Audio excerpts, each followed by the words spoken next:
세상을 보는 창, 세상을 여는 창, 세상을 바꾸는 창, 김창현의 창 시작하겠습니다. 날씨가 많이 추워졌죠? 이럴 때면 따끈한 국물이 더욱 간절해지는데요.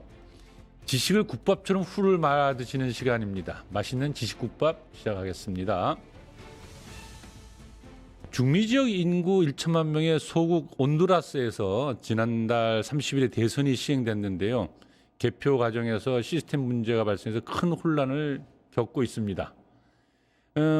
온두라스 선거 시스템을 관리하는 기술업체가 이 문제에 대해서 디도스 해킹 시도와 유사한 상황을 감지했다 이렇게 좀 말을 하고 있거든요. 득표율 1위와 2위 후보가 역전과 재역전을 거듭하는 등 혼전 상황이라 부정선거 가능성을 우려하는 목소리가 나오기도 현재 하고 있습니다. 우리가 실제로 이 현재 우리가 처해져 있는 조건을 본다면 말이죠. 이 온두라스의 문제뿐만이 아니고 남미가 겪고 있는 고통은 또 다양하게 있습니다. 현재 시오마라 카스트로 온두라스 대통령은 도널드 트럼프 미국 대통령이 간섭해 선거 쿠데타가 일어났다고 하면서 대선 투표 무효를 주장하고 있습니다. 또한 트럼프의 내정 간섭과 선거 쿠데타 등에 대한 조사를 위해 유엔, 유럽연합, 라틴 아메리카, 카리브 국가 공동체, 미주기구 등에 고발할 예정이라고도 하는군요. 그야말로 아수라장입니다. 한편 15일 백악관이 공개한 국가안보 전략 문건에 따르면 미국은 향후 아메리카 대륙에 역량을 집중하겠다고 밝혀 귀추가 주목되고 있는데요. 자, 오늘도 지식을 국밥처럼 따끈하게 말아주실 분이죠. 50의 일론 자본론의 저자 임승주 작가 나오셨습니다. 안녕하세요. 예, 안녕하세요. 지난주에 우리가 온두라스 대선에 대해 다뤘는데요. 아까 앞에서도 제가 온두라스 현재 대선 상태, 개표 조작, 부정선거 조작 논란까지 아주 심각하다라는 말씀을 드렸는데 아무래도 상황이 쉽게 진정될 것처럼 보이지는 않습니다. 예, 저기 지금 보면은 트럼프가 애정하는 그 우파 국민당 아스프라 후보가 40.53%고요. 예. 중도 우파 자유당 나스라야 후보가 39.21% 박빙입니다.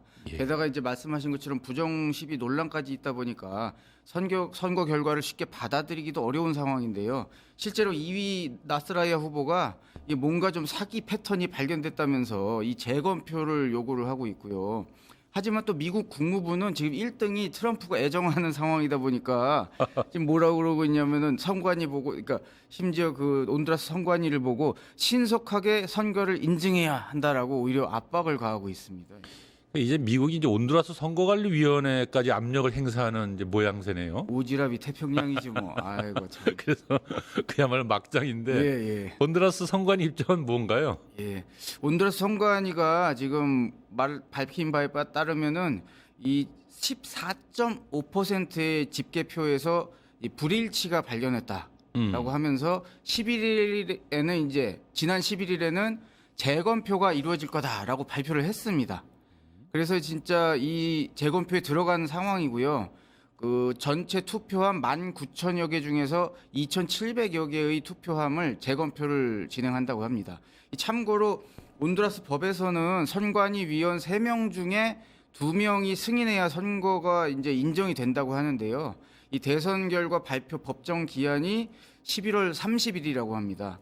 이 과연 선관위 재검표로 이 상황이 무마될 수 있을지 이것도 한번 지켜봐야 할 것 같습니다. 그러니까 그나저나 이 트럼프 대통령이 베네수엘라를 군사적으로 압박하고 있잖아요. 예. 또 온두라스 대선에 노골적으로 개입하고 이런 모습을 보니까 얼마 전 그 11월 5일날 백악관에서 발표했던 NSS 그러니까 그 국가안보 전략 이게 이제 떠오르는데. 문서를 살펴보면 거기도 나오지 않습니까? 미국이 앞으로 아메리카 대륙에 집중하겠다. 그런 일환으로 보여지는데요. 예, 저도 안 그래도 그 문서를 시간이 나서 좀 살펴봤는데요. 그 문서 5페이지에 보면 제가 못하는 영어지만 뭐라고 나와요? What do we want in and from the world? 그러니까 세계 속에서 그리고 세계로부터 우리, 그러니까 미국이 원하는 것은 무엇인가 이런 항목이 있는데요. 그 내용 중에 절반 가까이가 그 아메리카 대륙에 관한 내용일 정도입니다. 제가 그 내용을 좀 발췌해 와서 좀 읽어보겠습니다.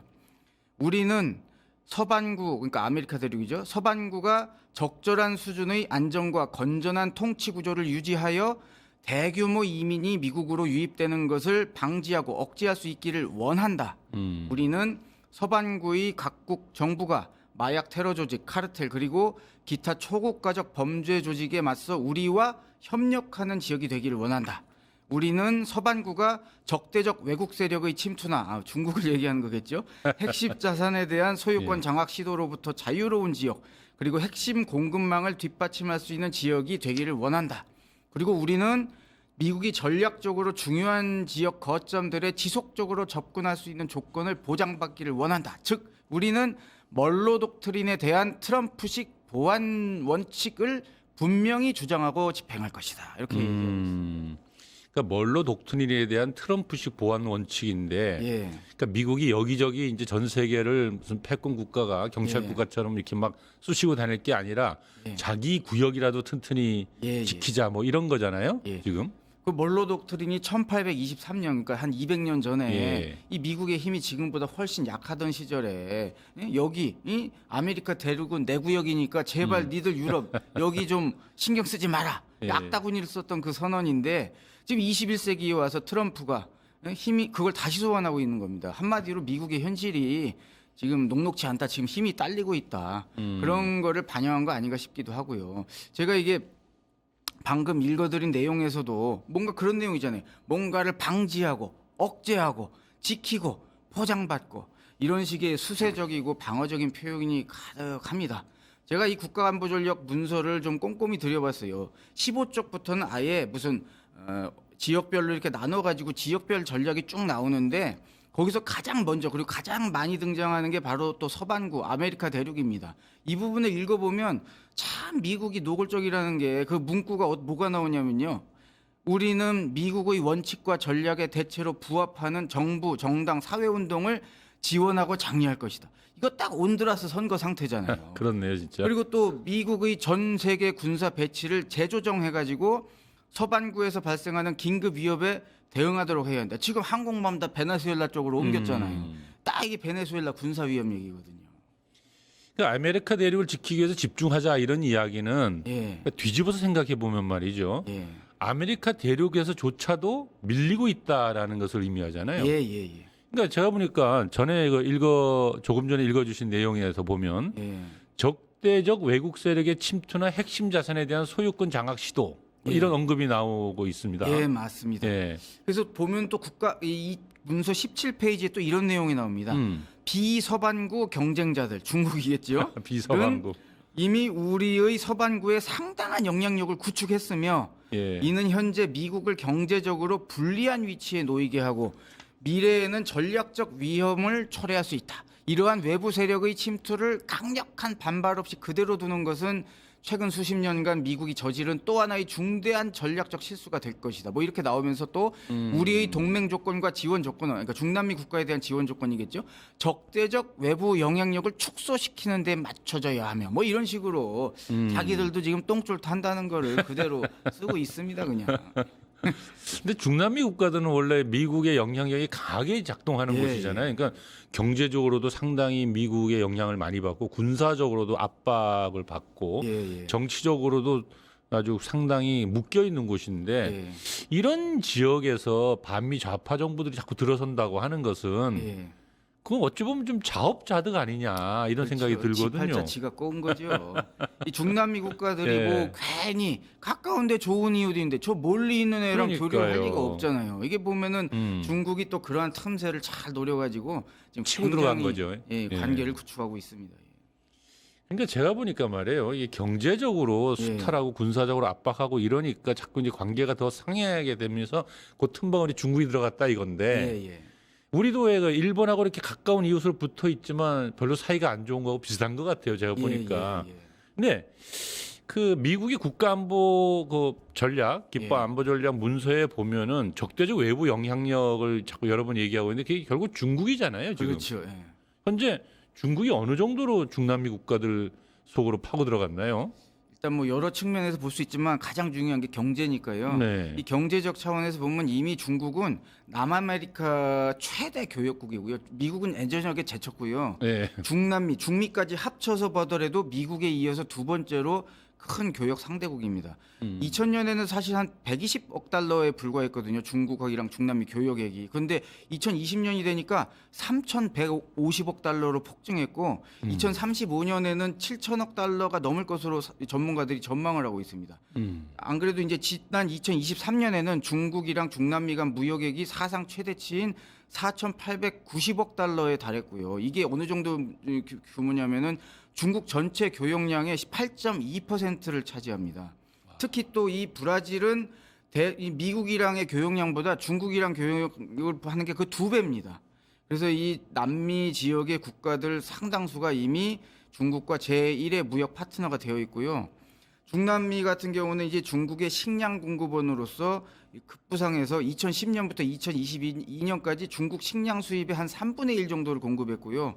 그래서 중국이 중남미로부터 대두, 쇠고기, 구리, 철광석, 리튬 등을 지금 안정적으로 확보한 상황입니다. 그러니까 중국이 1대1로의 전략 일환으로 예. 중남미 지역에 대한 인프라 투자를 아주 활발하게 벌였다 이런 얘기를 들었거든요. 예. 단순히 이제 무역만 하고 있는 게 예. 아니고 이 말씀하신 것처럼 곳곳에다가 대규모 인프라 투자를 벌이고 있는데요. 이 대표적인 게 작년에 이제 그 완공한 그 페루 찬카이강 초대형 항만도 건설했고요. 콜롬비아 보고타의 지하철, 아르헨티나 화물철도, 그리고 각국에다가 도로 교량 사업을 엄청 많이 수주를 한 상태고요.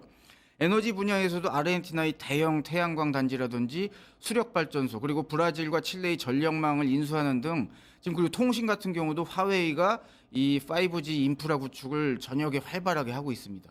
게다가 지난 5월에는 베이징에서 중국, 라틴 아메리카, 카리브해 국가 공동체 포럼이 열렸는데요. 여기에 룰라 브라질 대통령이랑 구스타보 페트로 콜롬비아 대통령, 가브리엘 보리치 칠레 대통령 등이 방문을 해가지고 당시 시진핑 주석이 이렇게 얘기를 했습니다. 중남미는 중국과 지리적으로 멀리 떨어져 있지만 오랫동안 우호적인 교류를 해온 역사를 갖고 있다. 운명 공동체의 미래를 함께 열어가요. 운명 공동체랍니다. 운명 공동체. 그러니까 이런 상황을 보면 미국이 확실히 여기저기 예. 쑤시고 다닐 때가 아닌 건 분명한 것 같습니다. 그렇죠.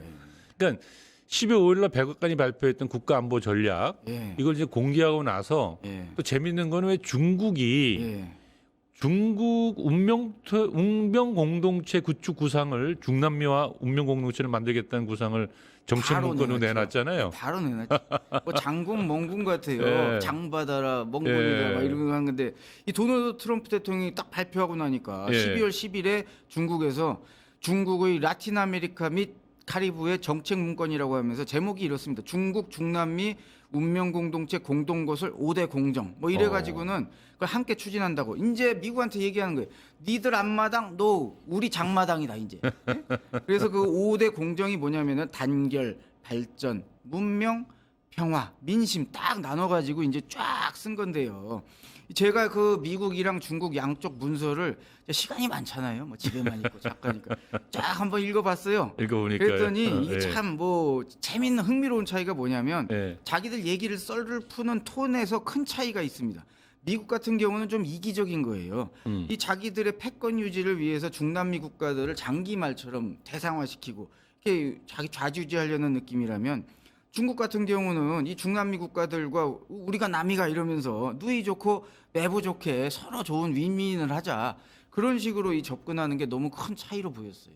중국의 정책 문서에서 가장 인상 깊었다? 예. 이런 걸 있다면 어떤 걸 소개할 수 있겠어요? 제가 일단 서문 도입부부터 굉장히 인상적이었는데요. 예. 그 부분을 좀 읽어드리겠습니다. 예.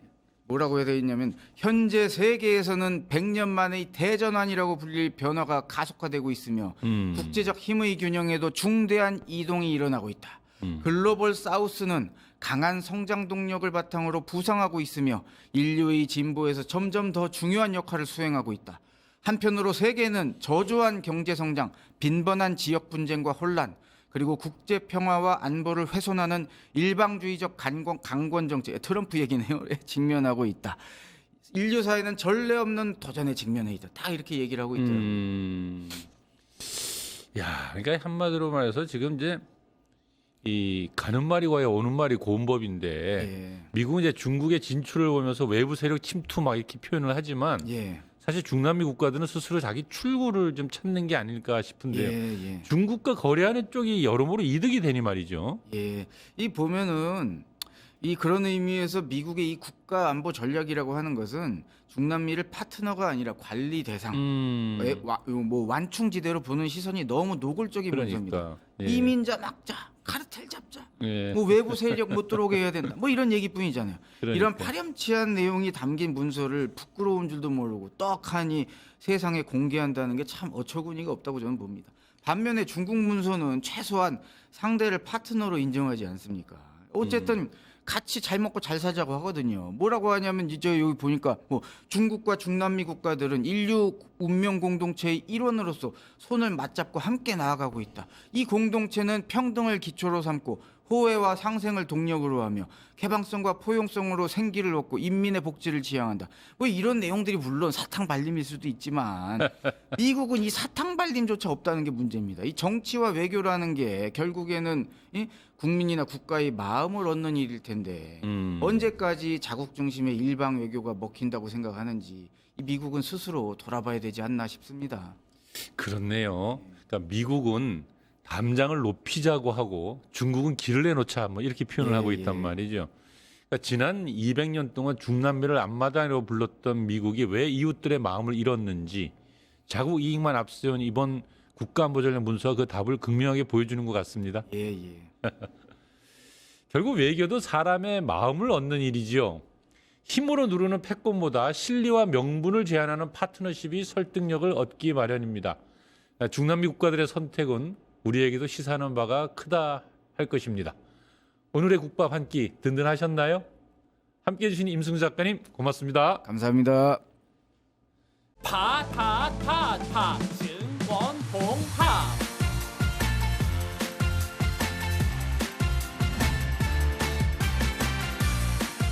이제 저녁 8시 30분 퇴근 후 퀴즈 한판 혼자 하지 마세요. 같이 해요. 매일 저녁 8시 30분 많은 참여 바랍니다.